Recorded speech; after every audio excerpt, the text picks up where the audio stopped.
Bon, tu l'as vu, on est sur un chemin, vraiment une piste très facile. Avec les pluies, je te montre, la rivière a complètement...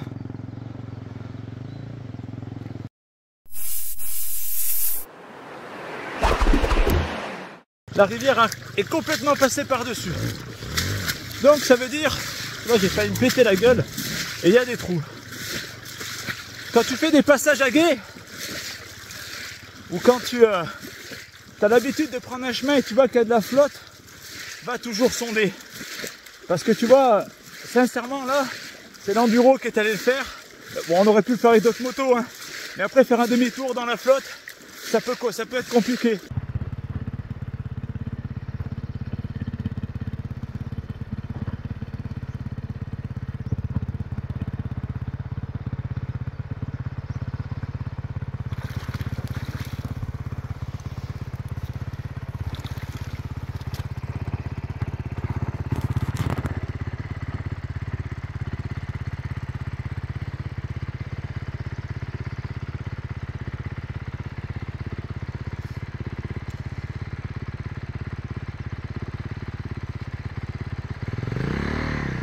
Et heureusement qu'on est allé voir, parce que là-bas, en fait, on a plus d'1 mètre.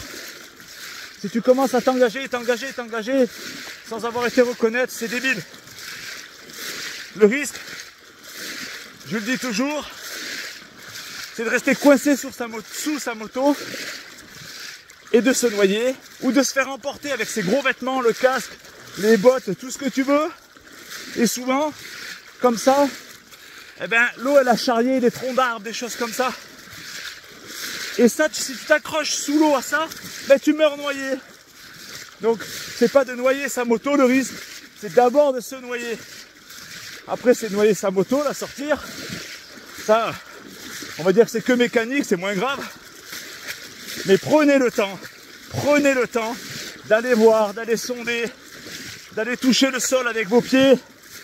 Si jamais t'es dans un endroit désert, un exemple au Maroc, et que tu vois ça, même au mois de janvier, tu te déshabilles, maillot de bain, puis tu vas voir. C'est de la sécurité. C'est d'abord votre sécurité à vous, et après à la moto pour votre voyage.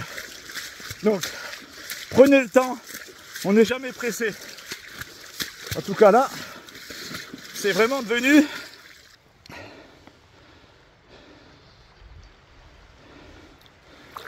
impraticable. À plus.